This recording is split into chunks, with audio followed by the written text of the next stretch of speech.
on, YouTube? So I wanted to come back with my second daily top 10. So, like I said, I'm going to try to make these pretty fun. Something that people like to talk about, and some things that maybe might not be talked about that much on YouTube. And yesterday I did the top 10 best fan bases in the NFL. And today I want to do another widely discussed topic around, maybe not this time of year, but maybe a little bit later, and that is the biggest NFL draft busts.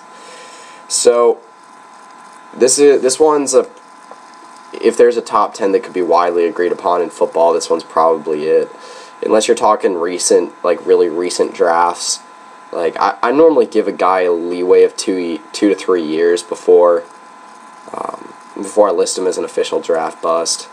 Like I said, there's some guys that can come through in the first 3 or 4 years, or first 2 or 3 years in the league, they're absolute bums, and then they actually end up turning out all right. All right, so move into my honorable mentions. So, I'm going to keep these, or I'm going to try to keep these draft busts more recent, just to keep them more relevant, like last 10, 15 years, unless there's like a big one that happened maybe a little bit after that, or a little bit before that. So, first one is Jana Carter, and if you guys don't know who that is, which probably a lot of you don't, he was a first overall pick as a running back for the Cincinnati Bengals, I want to say back in 1995.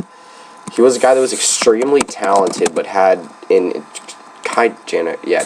Carter, I believe that's what I said.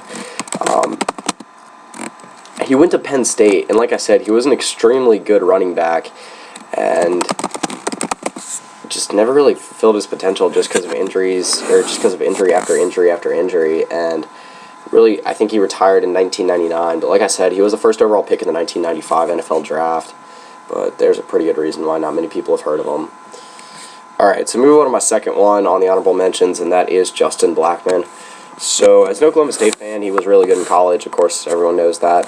I wish he would do good, but he ran into a lot of suspensions with drug problems, and he hasn't recovered since, so he was an extremely talented receiver, still probably is, but again, ran into a lot of drug problems, and I think I'm not sure what his current status is right now, if he's just like a free agent, just waiting to be signed. I'm not really sure. Yeah, I guess he's just a free agent right now, and he was suspended, I believe, for the entire 2015 season. Yes, he was just arrested for a DUI back in December, so not doing any better, I guess. Alright, so move on to my number 3, or my third guy on the 5 outside, and this one's just personally for me. I believe that he was kind of a reach, and I've actually got 2 guys right here because they're both from the same draft. And the first one is Christian Ponder, and the second one is Jake Locker. So both guys were kind of a reach in the 2011 NFL Draft. I believe Christian Ponder was the 11th overall pick, and Jake Locker was the 8th overall pick. That's what I want to say. Jake Locker was drafted by the Tennessee Titans, and Christian Ponder was Christian Ponder was the 12th, and then I believe Jake Locker was the 8th. Both of them projected as late first-round picks at the highest, I remember. And like I said, I knew both of them were reaches. I felt like if any one of them would have panned out, it would have been Jake Locker, but he just had way too many injuries. He's already retired. And Christian Ponder is currently a free agent. He was a starter for a couple of years for the Vikings, but as a whole, I think both of them are pretty big draft busts in the last few years. My next one is Brady Quinn. So Brady Quinn did last a little while in the league, and just got drafted by an unfortunate team, and that is obviously the Cleveland Browns. So I just think that Brady Quinn, like I said, ran into a bad situation. I don't know if he's currently with the team right now. That's something I need to look up. But I know his last team was the Denver Broncos, I believe. Kansas City Chiefs or the Denver Broncos. He was with the Dolphins last in 2014. Like I said, he hopped around teams for quite a while. He's been with the Browns, Broncos, Chiefs, Seahawks, Jets, Rams, and Dolphins.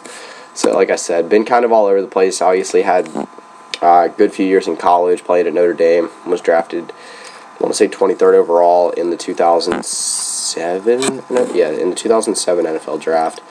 And he actually projected as a top 15, if not a top 10 pick, but slid very far down.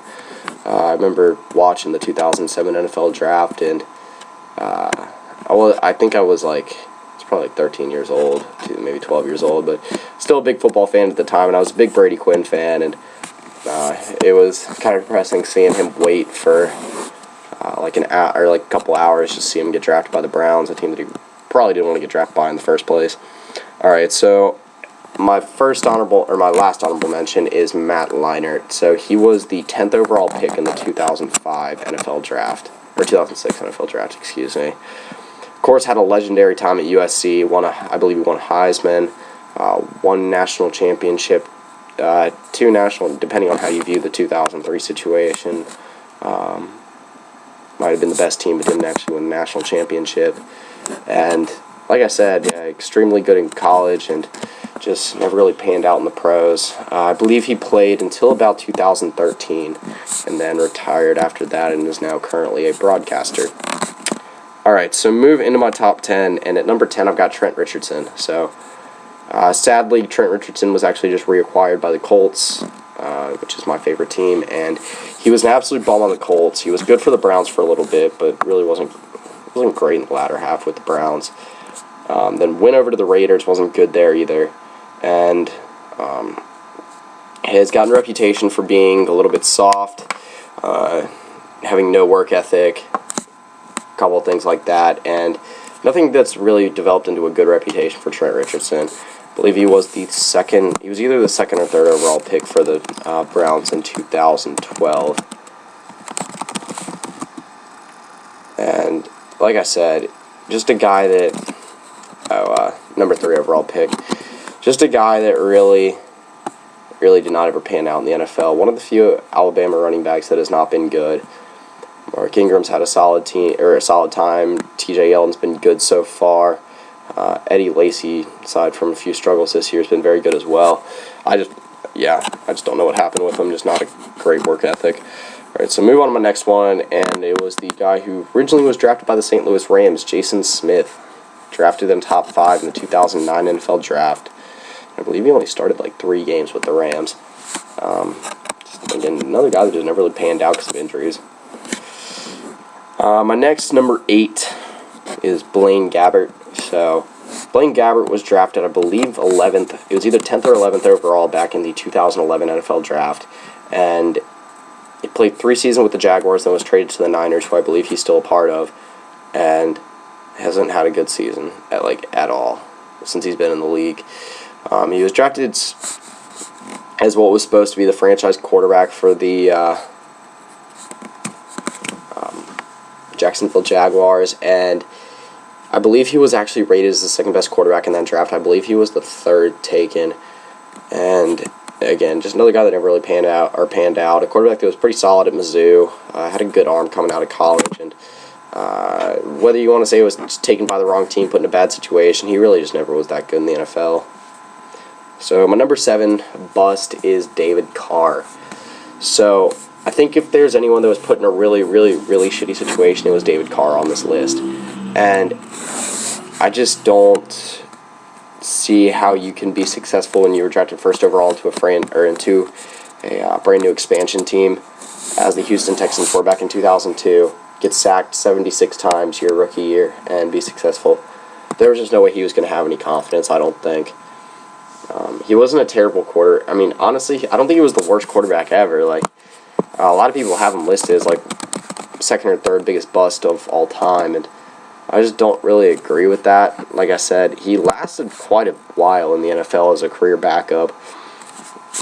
I mean, I understand if you're a career backup in the NFL, you're not... I mean, as a first overall pick, obviously that's kind of a bust, but again, I'll lower him down a little bit on the list just because he was put in an unbelievably shitty situation. So move on to my number 6, and I've got the guy who I believe was the 2009 4th overall pick for the Seattle Seahawks, and that was Aaron Curry. So Aaron Curry, I believe, played only until 2012 in the NFL. He had some very sad stat, like 6 career sacks in his 3 or 4 years in the NFL, and then went to the Raiders and then to the Giants and never panned out at either spot. And he has not played in the NFL since. So I think that I remember he was signed to something like the biggest non-quarterback contract in the league, like ever, back in the day. And again, just a monumental bust. Like I said, didn't turn out well at all. And at number 5, number 5, I've got kind of a similar player, and that is the 2008 6th overall pick, Vernon Gholston. So I remember Vernon Gholston pretty clearly. He was pretty much a pass rush monster in college, and just I don't think he recorded a single career sack in the NFL. Just, again, another thing that was just unbelievably sad to watch. And I think he played in something close to 40 or 45 games, and like I said, just didn't pan out well in the NFL at all. Alright, so move on to number 4, and I've got the guy who I want to say was the 2000, it was either 2001 or 2003 first round pick, and that was for the Browns, Tim Couch. So 1999, excuse me. And again, just another Browns quarterback that did not pan out well at all. Yeah, he was first overall pick. And, you know, what was, in my mind, a pretty decent draft. I mean, you look at some of the guys drafted after him, Donovan McNabb. Actually, the guy drafted after that was another big bust, Alkali Smith. I believe he was third overall pick, another bust for the Cincinnati Bengals. Then Edgerrin James, Ricky Williams, Torrey Holt, Champ Bailey, David Boston, Chris McAllister, a great corner that played for the Ravens, Dante Culpepper, Javon Curse, Damian Woody, a guy who just retired a couple of years ago, Antoine Winfield. Like I said, a pretty solid draft in my mind, and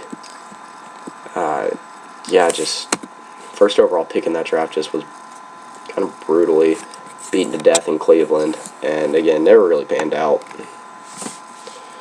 So move on to my number 3, and I've got the 2004, I believe it was, second overall pick, and that is Charles Rogers. So if you guys remember, there was a stretch of 3 straight years where the Detroit Lions picked a wide receiver in the first round, and really the one that turned out the best was Roy Williams. And he didn't even turn out that well. He was okay. I mean, he lasted about 5 or 6 years in the NFL, maybe a little bit longer than that, and then he just kind of bottomed out with the Cowboys. And I think Charles Rogers was the worst of the 3. He battled drug and injury problems, and I think he only lasted like 16 games in the NFL. So Roy Williams was the 2004 pick. So I think I got that right. So yes, that means Charles Rogers was 2005. All right, I gotta get that straight. Hold on a sec. But anyway, like I said, Charles Rogers was really a monumental bust, just never did anything well in the NFL. It was one of those times where it just felt like it wasn't going to work out well for the Lions. They really didn't draft a successful receiver until they drafted Calvin Johnson in 2007, and even he, obviously hearing about the retirement, 2003, excuse me, Charles Rogers was 2003, so he was the first of that stretch of 3 straight years. It was 2003 to 2005. And really, Detroit just seems like the place where receivers go to die at this point. But like I said, yeah, Charles Rogers was a monumental bust, second overall pick, and lasted 2 years in the NFL playing 16 games. I guess 3 total. Anyway, move on to my number 2, and I've got Ryan Leaf. So Ryan Leaf was the 1998 second overall pick behind Peyton Manning. And both of them were kind of debated as who was the best quarterback in the draft, and obviously Peyton Manning took the deciding factor there. So Ryan Leaf just never was able to really handle anything that was part of NFL life. He fought with his teammates. He had drug and alcohol problems. He had problems with the media. And like I said, just was a very, very bad quarterback in the NFL. And for me, he is the second worst bust of all time, and it's clear to me. Because he just never really had any success at all in the NFL. And like I said, being behind the guy who he was drafted in front of, or drafted behind, yeah. it just makes him look that much worse. So, moving on to number 1 bust, and it's pretty clear at this point. It's pretty much the same guy on every single list, and that's Jamarcus Russell. So, Jamarcus Russell was the 2007 first overall pick, for y'all that don't know. The Oakland Raiders didn't show up to minicamp or rookie camp his rookie year, and really got way overweight. Was a quarterback at LSU from, I believe it was 2003 to 2006, might have been 2004. But Jamarcus Russell was a guy that I believe lasted until 2009, and tried to make a comeback 2 years ago, and I obviously don't think that worked out very well either. And I mean, like I said, a guy that was, again, kind of a bum in the NFL. LSU quarterbacks haven't worked out great in the NFL recently. Matt Flynn was probably the best one to work out. But Jamarcus Russell, I believe, lasted 3 years. Yes, 3 years with the Raiders, 2007 to 2009. And ended up making $61 million off of the Raiders, where they were paying him all the way until, I believe it was 2014. And they released him in 2010. And like I said, just never panned out in the NFL at all. Had 4,083 career yards, 18 touchdowns, and 23 interceptions, and that is his career numbers for you. Just like I said, never really, it had massive fumbling problems too. Like, his turnover problems were very, very, very, very bad. The Raiders obviously tried to salvage something from Jamarcus Russell all the way up until 2009, and then finally released him in 2010. But he tried to, like I said, come back, and I believe it was 2013, and just didn't really work out. I believe he got looks from a few teams, but again, just nothing really panned out. Anyway, like I said, that's my list of top 10 NFL draft busts, and it's kind of fun to reminisce about this kind of stuff. If you guys have any draft busts you want to mention that you think I skipped over or missed completely, or guys that you think are recently drafted that will be draft busts, maybe like the RG3s and Manziels of the world, then definitely put those in the description below, or in the comments below. I'd love to hear those. And if you haven't checked out the top 10 video from yesterday, go check that out as well. I did the top 10 best fan bases in the NFL. That will be in the outro as well as in the description below. So that's pretty much it. So yeah, on YouTube. So today I wanted to do really a new series. So if you guys watched my NFL Draft Big Board series, I actually just finished that one up. So I was looking for a new series to do that I thought would be fun, and I actually came up with 2. And the first one is just a daily top 10 for sports. So I'm going to come